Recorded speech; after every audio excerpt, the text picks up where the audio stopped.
2 o'clock. Welcome to Town Hall meeting, everybody.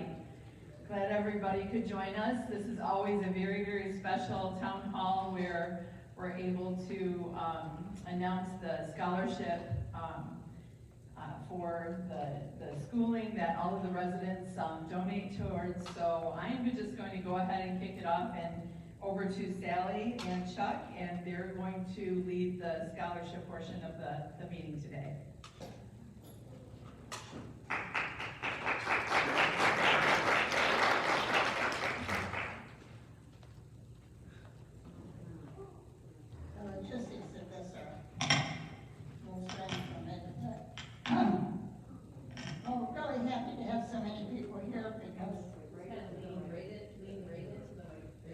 Okay, I'll do this. Can you hear me good? I'm here in Chuck representing the scholarship committee. It's a resident council committee solely funded by the residents of Friendship Village for the employees of Friendship Village. And we've been very generous this year, and we thought you'd appreciate taking a look at those recipients who can be here today.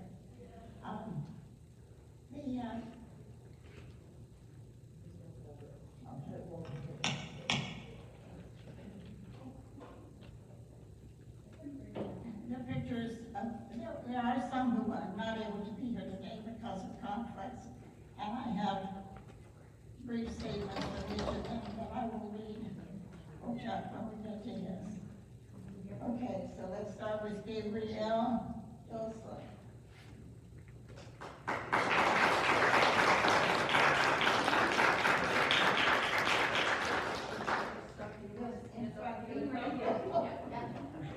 We have a new system.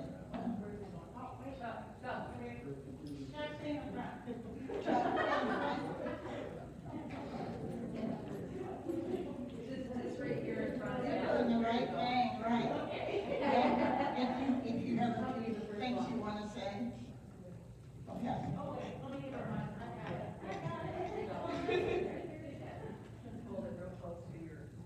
Can you hear me?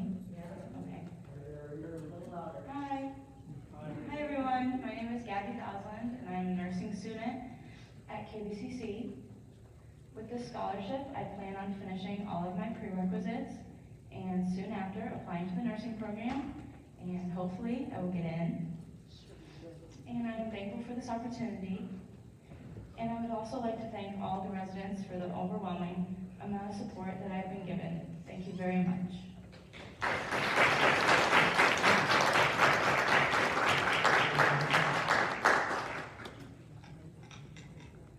Our next recipient is Amber Perky.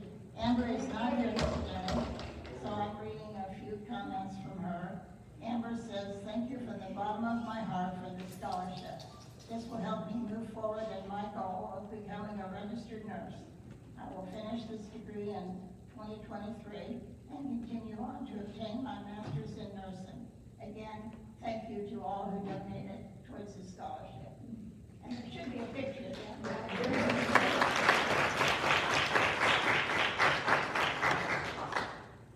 And next we have Megan Fleming. Megan, are you there? No Megan today. So you can see a picture of Megan, and Megan is in the culinary department.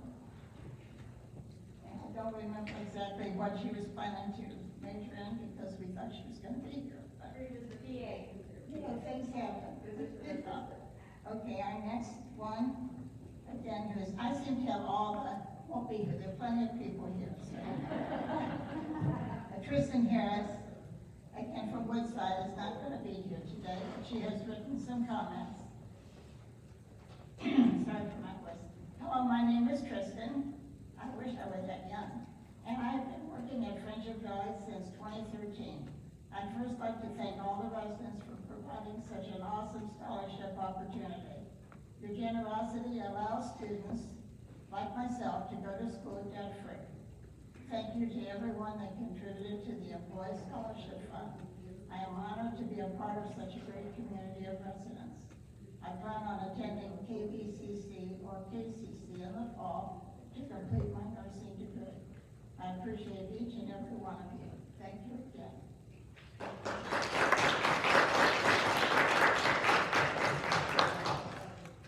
I really love all this applause. And our next student who also couldn't be here today is Macy King from Woodside. She says, first and foremost, I would like to apologize for not being able to make it here today. I'm so honored and thankful to have been a recipient of all your generosity. Going to college has always been very important to me. I'm finished with my prerequisites, and then I can really start my journey of becoming a nurse. Being a nurse has always been a dream of mine. I'm 3 years into my journey and have about 2 more years of schooling to go. I'm so grateful for all the opportunities that Friendship Village has brought me and for helping me get closer to my dream. And that's from Macy.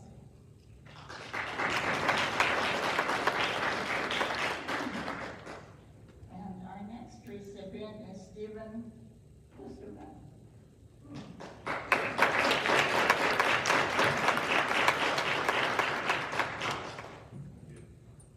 Hi everyone, I'm very thankful for this scholarship. This will help fund my. This will help fund my studying of business and biology, where I plan to go into healthcare administration, and I'm really thankful for all of your generous donations.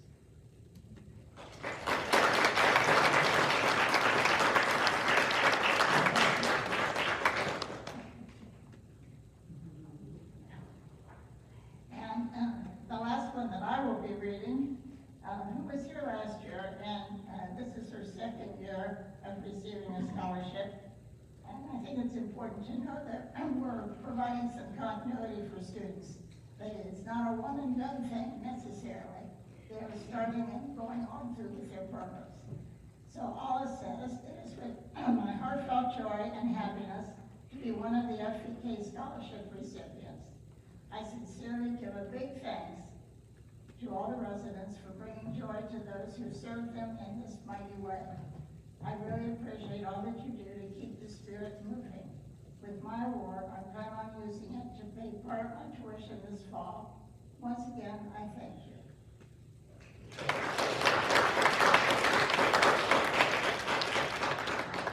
I made it through my portion of that, and most of the ones who aren't here. And Chuck will tell you about the rest. I get all my equipment and get out of here.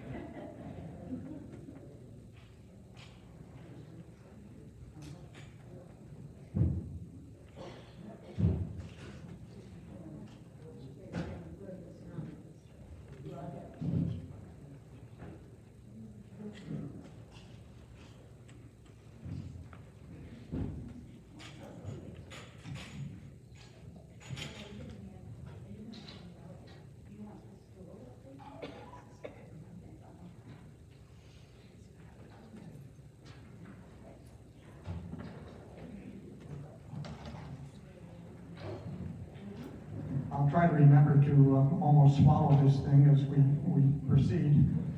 Perhaps the best thing about my participation in this exercise this afternoon is that I get to take off my face mask while I talk. My first recipient is Sam Mills, and he is not able to be here today. He's on the board, and I have a short message from him to read. Hello, I wanted to say thank you to all the residents of Friendship Village for the opportunity to receive this great scholarship. Unfortunately, I can't be here today, but I am in school learning and putting the scholarship money to good use. Thanks again to everyone.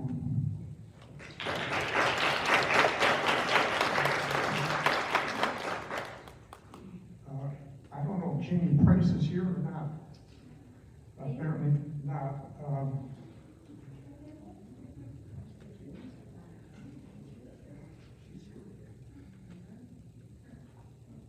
If it's not too long, I can read a statement from her application. It reads, "Thank you for considering me for the FVK Employee Scholarship. My name is Jamie Price, and I am the Activity Director for the Health and Rehab Center at FVK. I've worked here for 3 years. I'm so grateful for my job. During my leisure time, I enjoy being outside in the warm weather. My family and I often go out to the many beautiful lakes in the community on our pontoon boat. My children are involved in sports, so we're usually found on a soccer or baseball field. I enjoy being the assistant coach for my son's baseball team with my husband. When I find the time, I enjoy home improvement projects, crafting and painting. I also like to venture on walking trails or go biking around Kalamazoo. I am pursuing my nursing degree at Kalamazoo Valley Community College. I am eager to learn more about healthcare and want to be more useful to my team.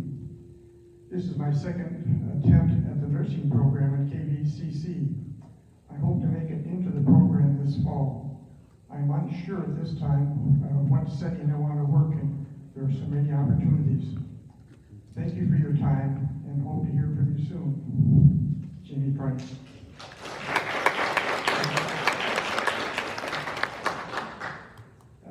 Next on my list is Zoe. I promise not to mispronounce her last name, so I'll just refer to her as Zoe.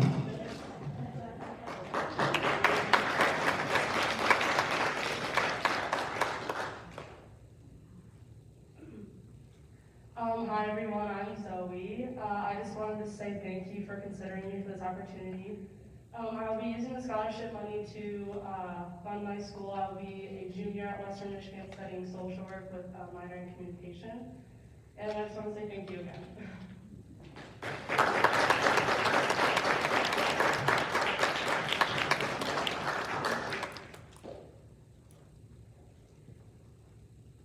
And next is Brady Reese.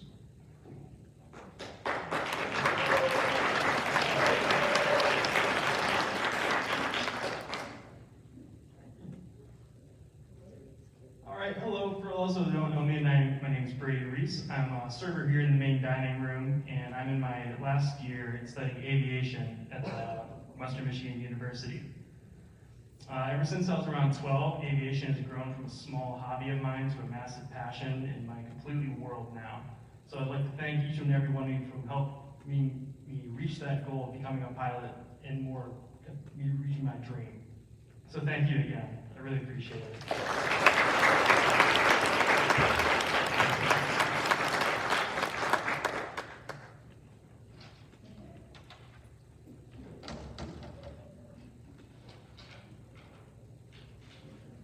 Next on my list is Anthony Smith, and I believe he is not here, so I will read from his application. My name is Anthony Smith, and I have worked in Woodside as a cook for a little over 3 years. I love the people I work with and the work environment that my boss has created. I grew up in Plainwell with 2 older sisters and an older brother. I attended Kalamazoo Christian High School and am now currently attending Kalamazoo Valley Community College. I also work part-time at a board game store in Plainwell a few days a month and enjoy spending time working on puzzles and learning new games. This semester was my last class to complete my culinary degree, so now I'm going to move on towards getting a computer science IT degree. I've always enjoyed computers and have already taken 3 computer course science classes at KVCC. I hope to learn more about computing hardware and coding, as well as seeing if this is a career path right for me.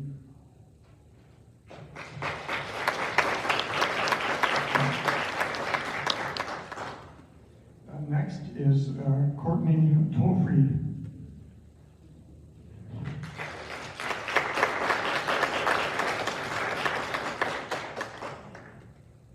Hi everyone, I'm Courtney Tolfree. I'm a server in the main dining room. I'm going into my 3rd year at Western Michigan University. I am a behavioral science major with a minor in social work, and I'm going to use this scholarship to help me finish my college.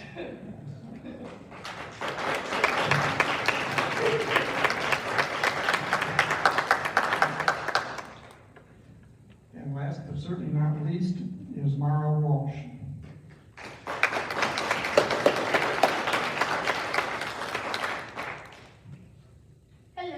I'm Mara. I've worked in the main dining now for 2.5 years, and I go to KBCC, and I will be going into my 3rd year there studying business. I just want to say thank you for this opportunity. It's helped me a lot. Let me saving money on all that, but thank you. Okay.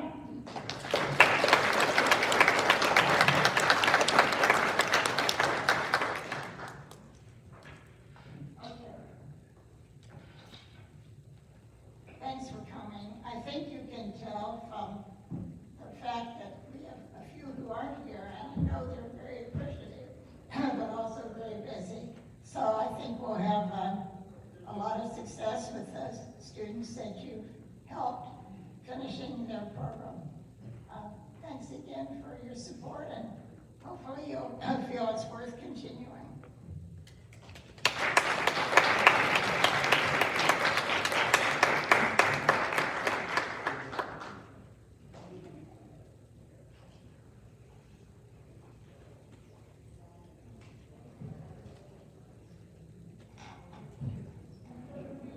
Thank you to the scholarship committee as well. I know it's a little bit of an undertaking looking at all those applications, and I know our staff truly appreciates it.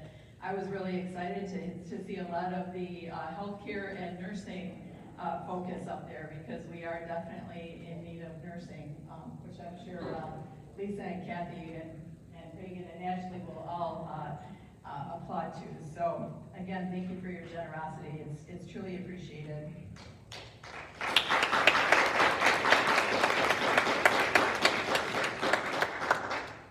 Okay, just a little bit about what's happening in the village with our occupancy. Independent living is currently 94.37 occupied and 99.13% sold. So we're working towards that 100%, and I know Diana and her team are really focused at making that happen. Assisted living is 78% occupied and 83% sold. Our health and rehab centers are currently at 70% occupancy. Our resident numbers, we have 384 total residents on campus. 280 of those are in independent living. We have 171 apartment residents and 49 garden home residents, and a total of 60 second persons.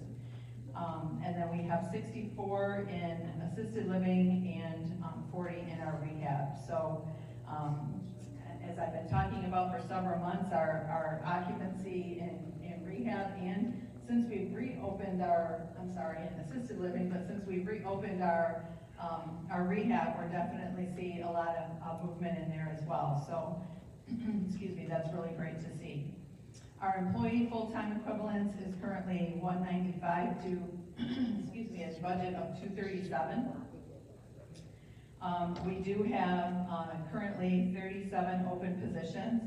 7 of these positions are currently on hold, and as our occupancy continues to improve, then we bring on the additional staff as well. But we are, we're seeing quite a bit of movement with our occupancy, and really looking at employee retention on top of that, and what is it going to do to help people stay here. We had a really good, Stephanie Edwards and I were over at Canterbury on the Lake last week, working with our regional HR director, who had some different ideas and great ideas, and it's always a really nice time to get together and network with other communities like ours to see what types of things they're doing for their hiring and recruiting as well. So we definitely are focused on that, and hopefully able to bring some of those open positions to being filled. As you all know, because you're all wearing masks today, we had to put our protocol, some of our protocol back into place, because we have currently we have 6 positive residents and 4 staff members. So if everybody is working through Reagan and her staff, they've been testing everybody just to try to make sure that we're keeping this kind of, what's the word I'm looking for? Contained. thank you. We're just trying all protocol to try to keep that contained. So far, knock on wood, everybody has been testing negative. That was part of the contact tracing, so we hope that continues through tomorrow, and we'll be back to normal operations tomorrow if that happens. So probably keep an ear out to your telephones. We'll put a one call out as soon as we have that information. Ken isn't here unless Ken isn't here. He typically does the connections matters. So as soon as we get the final testing that everybody's still negative, that we'll put that message out to everybody. Our area still is in a high transition rate for COVID in the Kalamazoo area. So the one thing that we truly cannot stress enough, that if you feel like your allergies are kicking up, please call home health and get tested.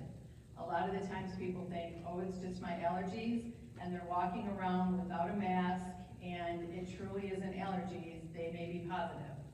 So if you're feeling it's your allergies, if you feel like you might have a cold coming on, again, just please call home health just to get that test, because we want to make sure that you're not walking around without a mask and possibly transmitting, if it is COVID, to one of your fellow friends and residents here at Friendship Village. So I know that we really try to stress that as much as we possibly can. And you know, I'm the same way. I'm a very high allergy person, and I was sitting at my desk the other day and my nose started running, which normally isn't part of my allergies. So I immediately took a test to make sure that I was negative and I hadn't contracted COVID. So please do the same. If you see somebody who isn't feeling well and they haven't gotten tested yet, please ask them to see home health to get tested. As I said, we just can't stress that enough.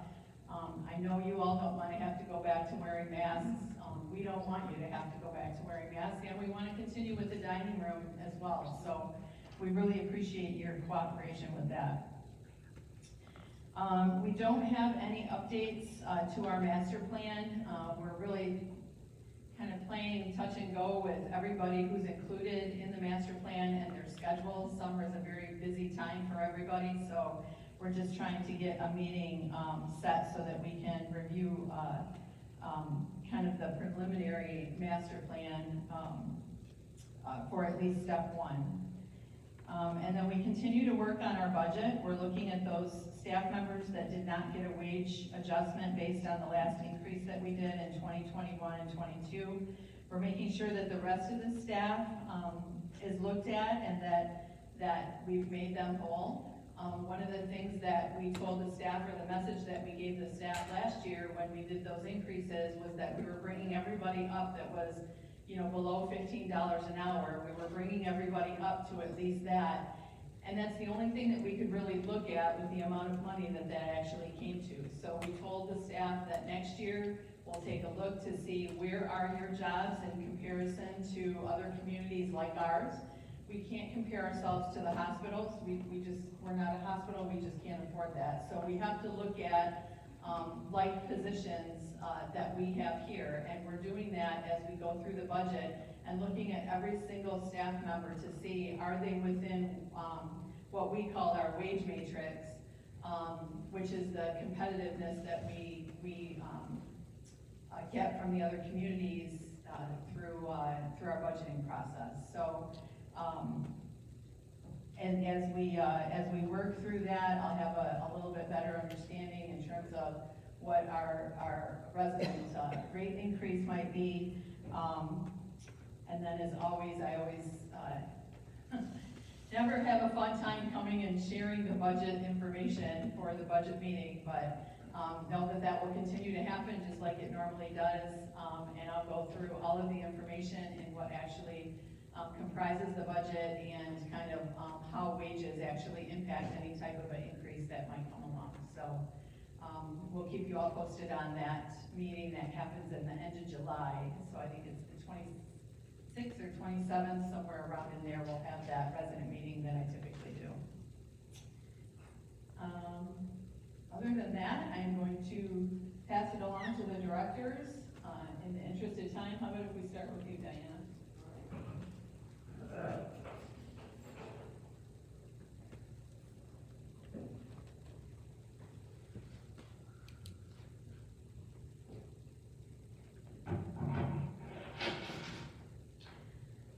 Happy June. Summer is here.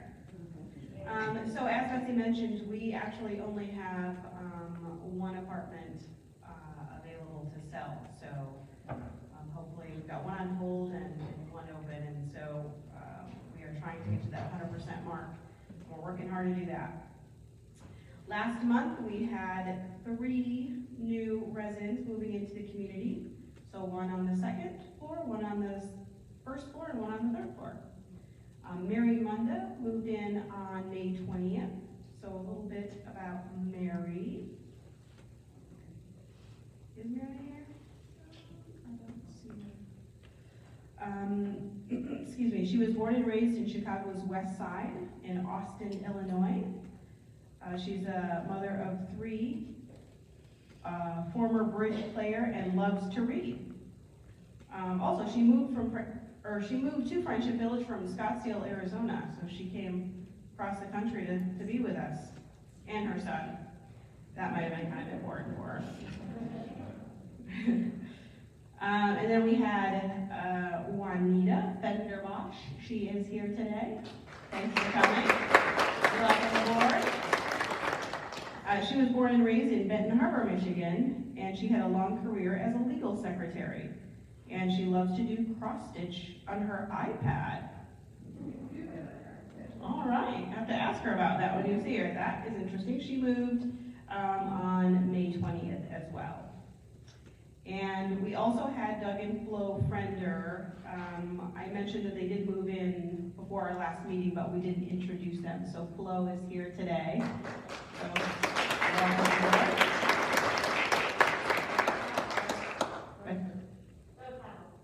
Doug, Howe, and Flo, what did I say? I bungled it up. Oh. Thanks. Forgive me, Doug. Doug, Howe, and Flo Frender are here. During the a little bit about Doug is during the 1960s and 70s, Doug was the chief engineer for WUMK, Western Michigan University's Fine Arts Station. Who knew? That makes a lot of sense. He does have a radio voice. All right.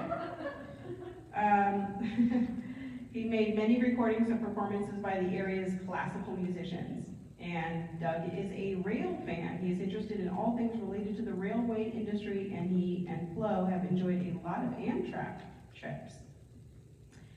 And then to kill time, Doug likes to use his binary clock. Wow. And it still works? All right. Flo is a master gardener, and she used to fall asleep riding on the back of their Harley motorcycle. Sounds dangerous, but if you know Flo, Doug and Flo spent the summer of 2008 driving to and from Alaska. Be happy to tell you their stories and their adventures there. So welcome to our new residents. Thanks for trusting Friendship Village for your retirement living.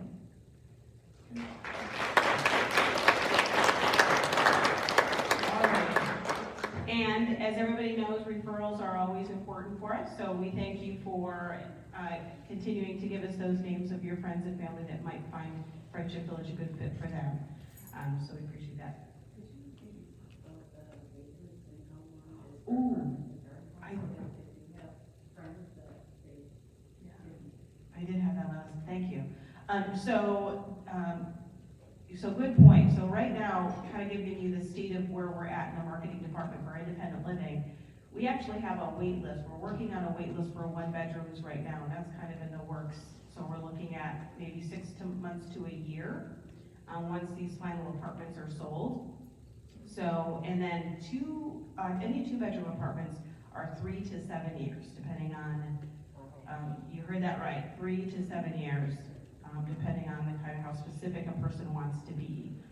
And garden homes are probably, if they're going to join the wait list now, about 7 years out. So it is quite a wait. So just so you know, if you have your younger friends, it might be a good idea to just at least get on the wait list to have an opportunity to get in line. So if that's something that they're really interested in. So thank you, Betsy. All right, and then so speaking of referrals, we're gonna do the monthly drawing, so this monthly drawing, the person that gets drawn, for those that don't know, you get $100 off the FVK fund of your choice. And then if that person moves in, you get $1,000 off, or $1,000 off either your monthly service fee or the fund of your choice. Did I say the monthly service fee the first time? You can choose that as another way you want to spend your $100. And with that, I am going to have Teresa do the drawing.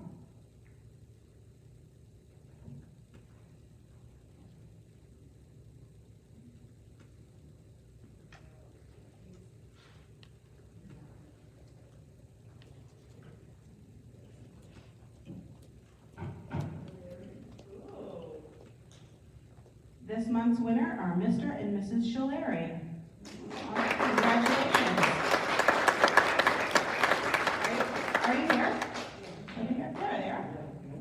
So come see me and let me know how you'd like to spend that. And thanks for the referral. All right, have a great month, everybody.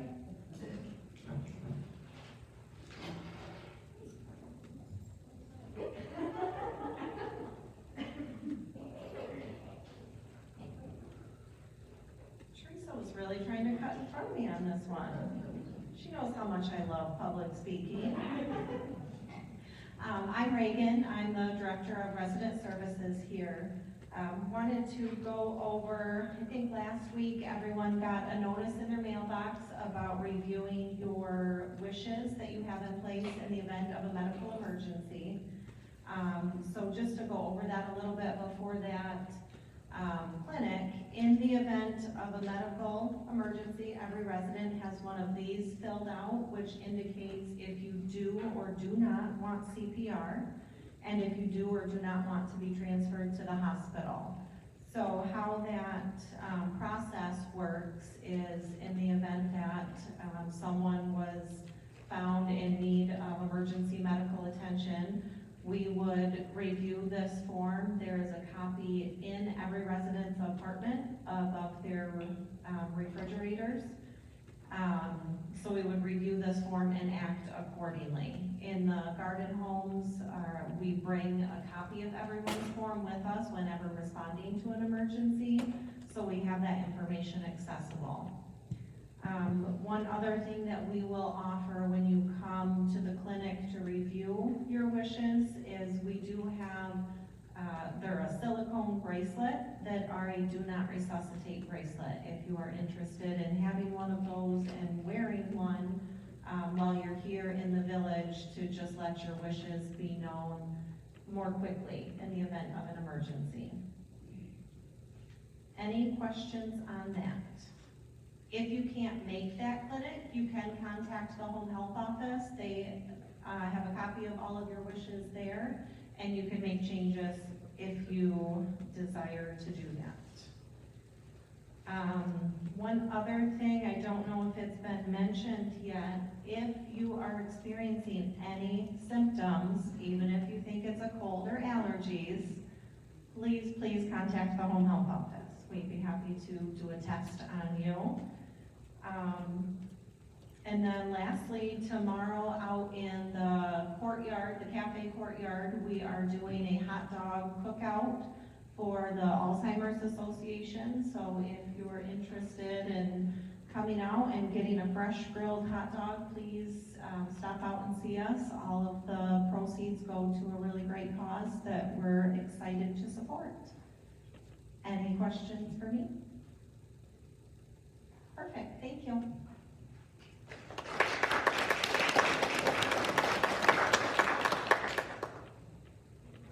Now it's my turn. Hi, I'm Teresa Snook, Director of Administrative Services. One of my responsibilities is taking care of our Extraordinary Impressions program, and that includes our GEM Award, which means going the extra mile. And I'm going to present to you today's winners for the month of May. We actually have a twofer as one of them. Many of you remember Ann Elzinga, who was in independent living for many years. And when Ann passed away, These two wonderful employees in the health center came in on a day off and sang at her funeral. And that was a request of Don, Ann's husband, because these folks would come into their room so often and sing, and Ann would just light up. And so he asked if they would come and sing at the memorial service, and they blessed them with music there. So that is Carrie Graham and Sean Daniels. And then our other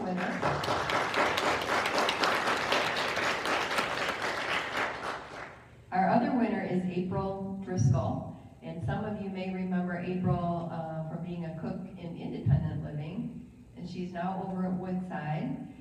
She was at our orientation program for staff. All of our staff every year in the month of their service anniversary go through an all-day training, reminders, types of things. And April was in that meeting, and somebody said, I'm not able to eat the sandwich that they're providing today from Culinary Services. And she said, well, I'll go make you a salad. And there was another gal actually who put the nomination in that said, can I have a salad too?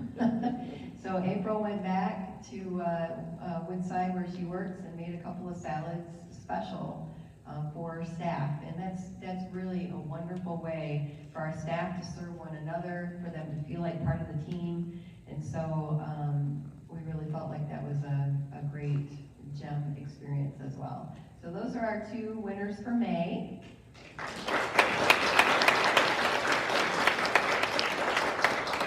Thank you so much. We are getting more nominations, and I know some of you are disappointed when your nominee is not chosen, but we do want you to know that every nomination, those forms are given to the nominee so that they have in writing what you have said and your appreciation for them.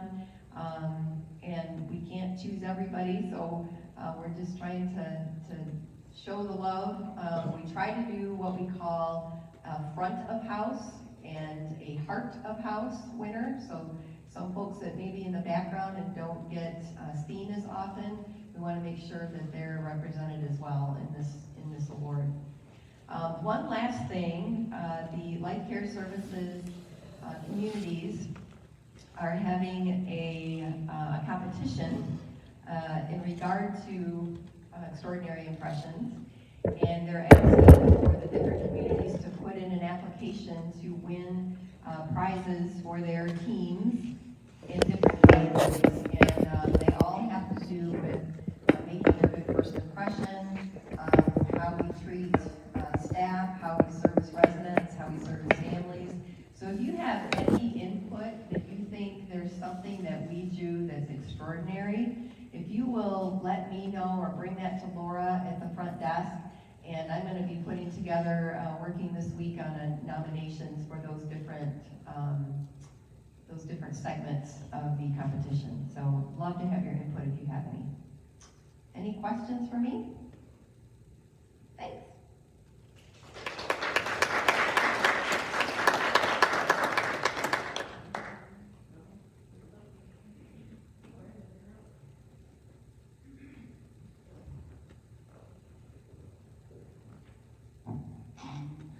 Good afternoon, everyone.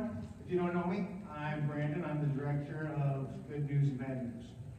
So today, I wanted to kind of give you a few updates. I got a few things that we just need to kind of go over and kind of brief you on, prep you for. A couple things. We do have the siding, especially in Building 4 and Building 5. That's been on the docket for a long time. So we've got a lot of material prep for that. So it looks like we're a week and a half, probably 2 weeks away from those contractors, starting that. So be prepared. We'll try to put out some notice. They will be up on the second and third floor with some lifts. So I will let those areas know when they're going to be working out in those areas. So just kind of look for that. I know that we talked about it for quite some time. So just getting you some updated timelines, and I'm happy to get that done. Another one would be the heat that we had just recently, the last heat wave. We did have chiller 3 go down twice. during that heat wave.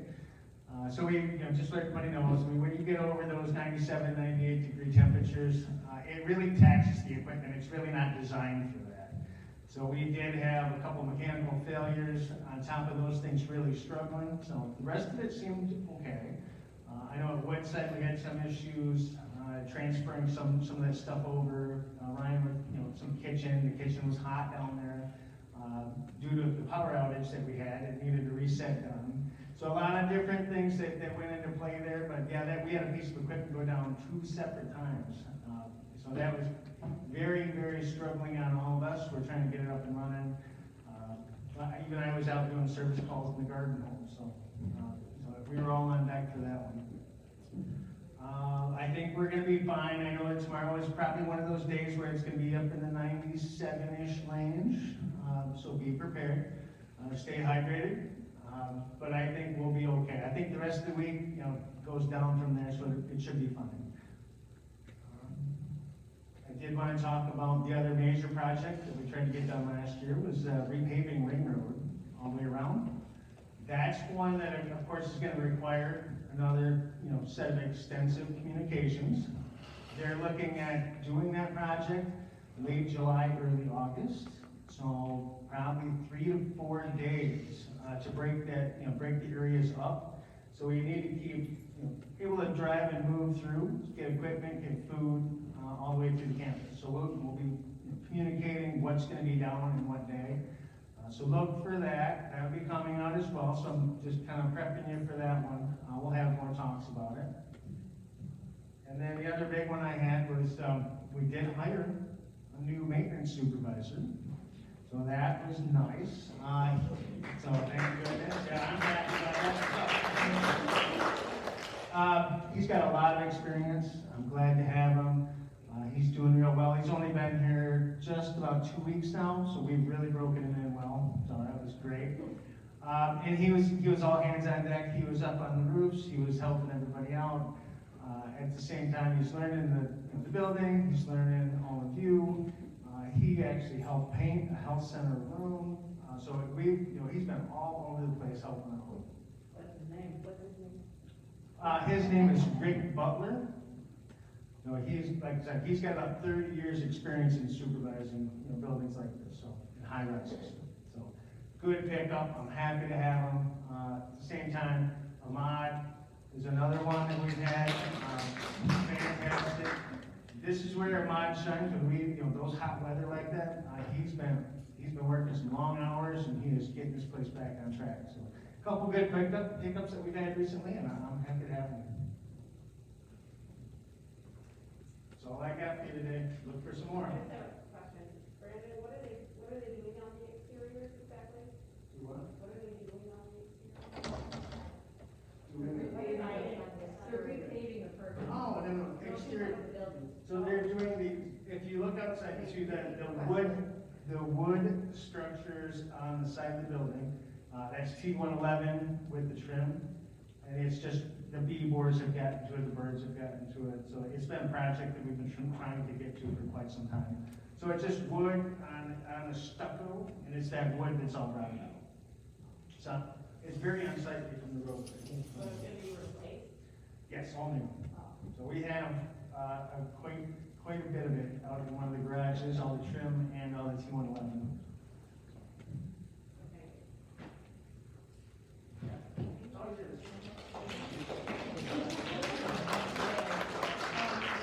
You have a question for Brandon, Rena? I do.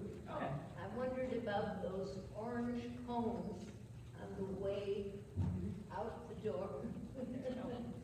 The orange cones that are on the way to the courtyard, the cafe courtyard.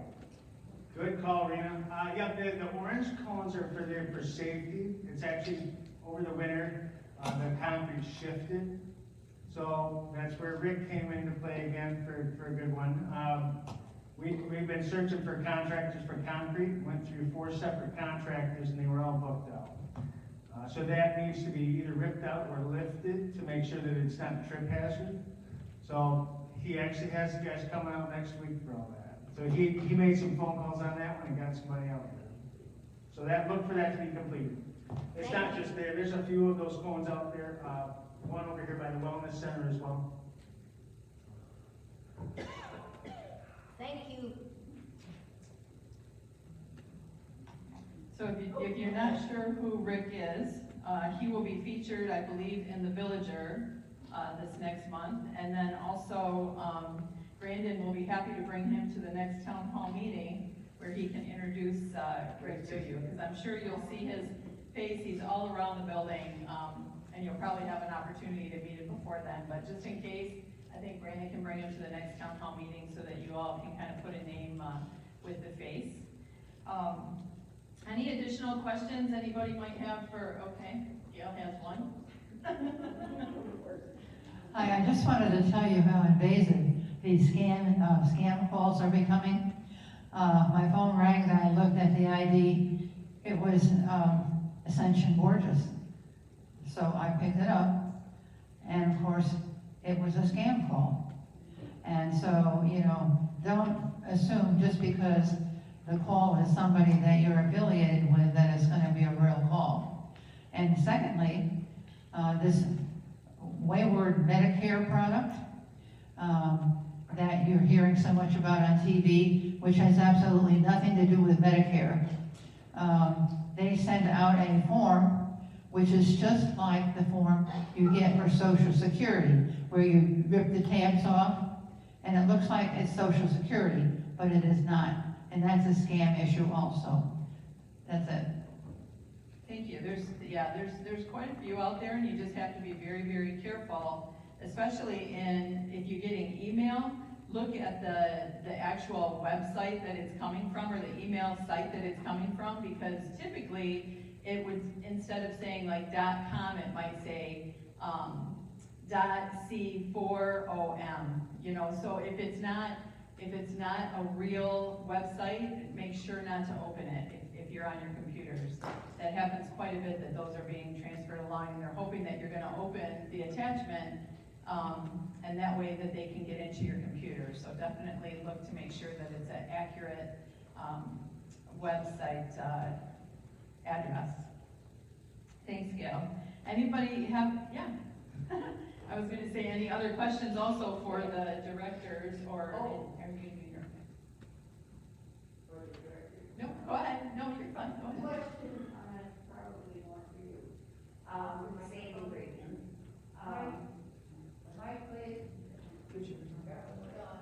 I'm getting ready, they don't even know who I am. Just a comment, I'm sorry to hear you're leaving. Thank you. This is about parking. Now, we've gone so far as to get the parking tabs, which I presume everybody's gotten on their windows.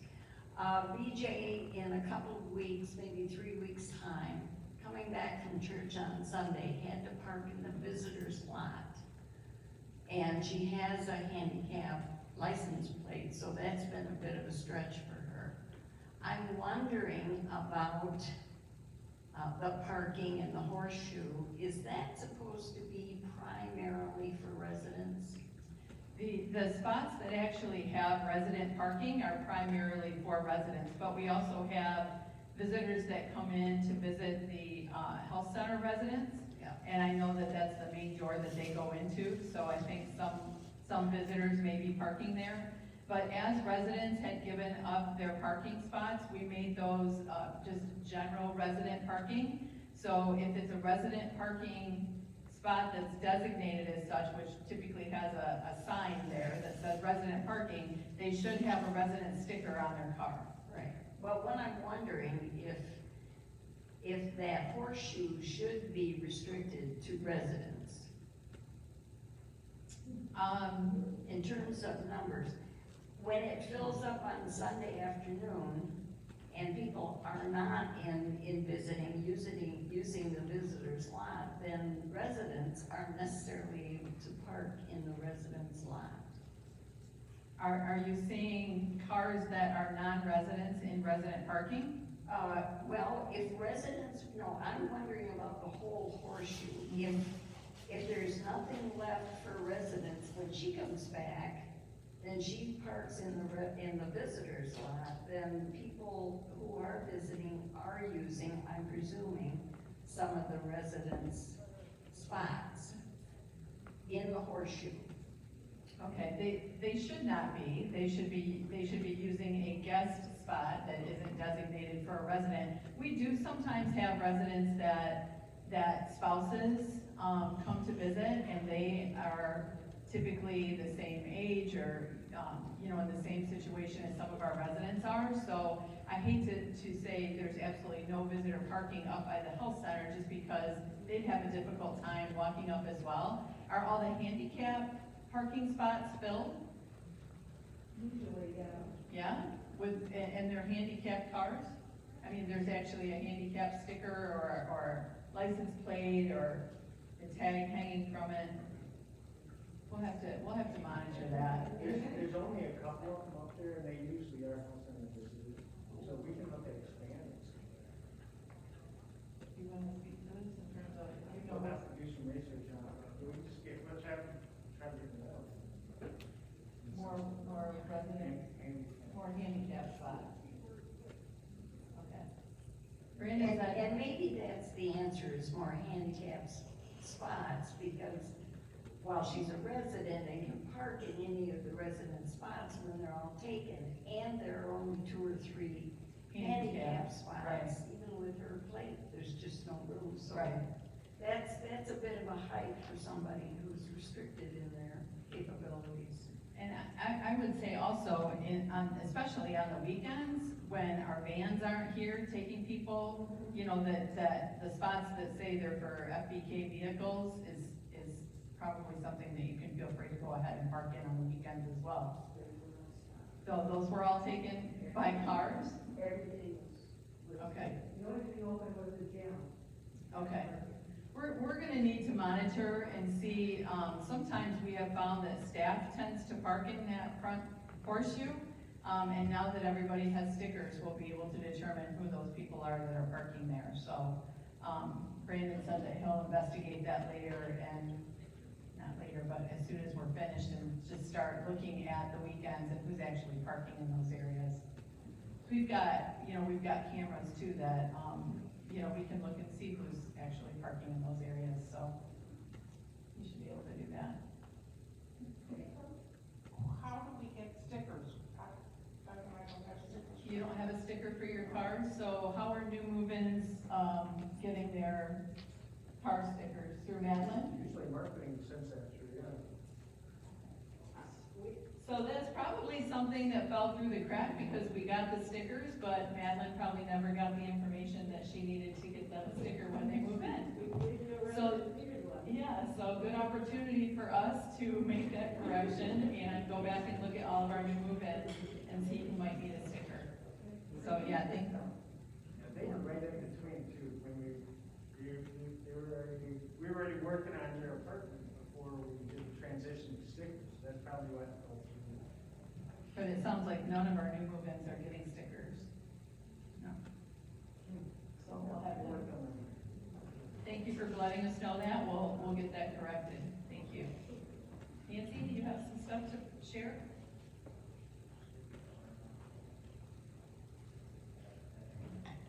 I'll be real quick, and since Ken's not here, I'll start with a Heidi-ho!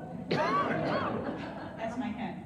All right, so just a couple things I want to mention from Life Enrichment. I'm Nancy Kotuski, Life Enrichment Director.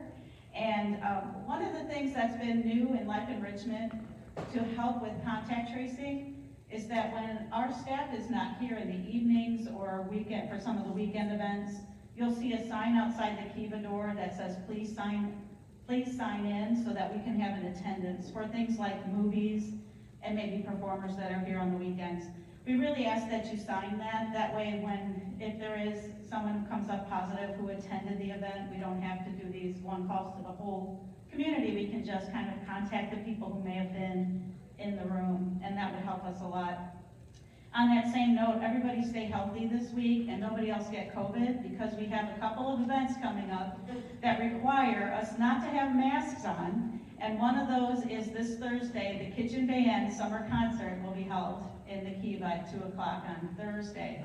And we really can't be heard with the masks on. So please, everybody stay healthy so we can get the masks off for the concert. And then we have another concert next week, and that would be the men and women's chorus combined next Tuesday. And of course, we want them mask-free for their concert as well. So thank you for that. The other thing I just want to mention briefly is the outings. We're working very hard on a busy July calendar, and there will be a lot of outings on that calendar.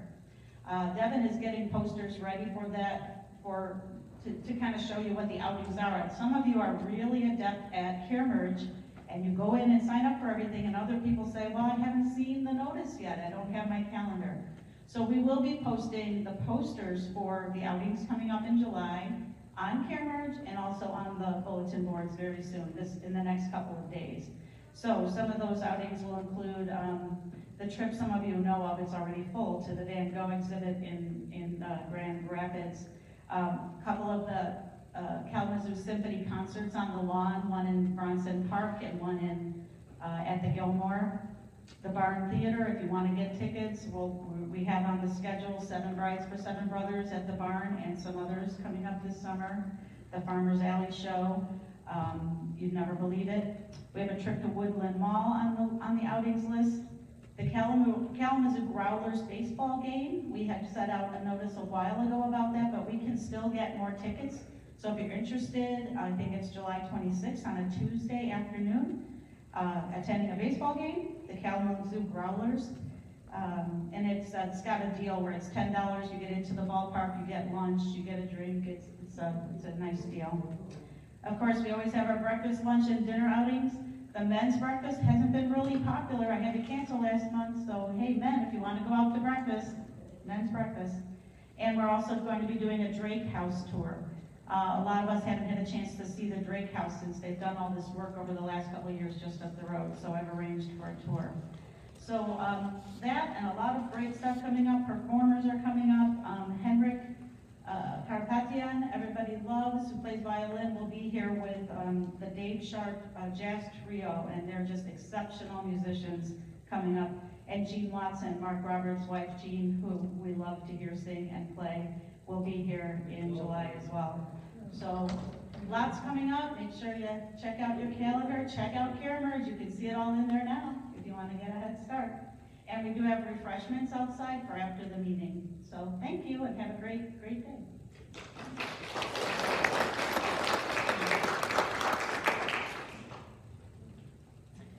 Any other questions today? With the dining room. If everything goes fine and we have no more negatives through tomorrow morning, then we will. Oh, I'm sorry. If everybody's negative and we have no positives, then we will reopen tomorrow in the dining room. Good. Yeah, that's a great thing. Everybody pray. And I know that there are several of you that have asked, and many others might be curious as to what the steps are next in terms of filling my position for my retirement. You should be receiving sometime in the near future a letter from Tyler Gibb, who is the chair of the board of directors, and also Cheryl Strickland, who is my boss. She's the director of operations management for Life Care Services. They're developing a letter to send out to all of the residents so that you understand what the process is for filling my position. So keep an eye out for that. Hopefully that'll be out here this week for all of you. And if you have any questions from there, feel free to ask. Thank you so much for coming. And as Nancy said, we're welcoming our new residents today, so we hope you have a chance to visit by having some punch and oh no, they have to take and go. You have to visit outside.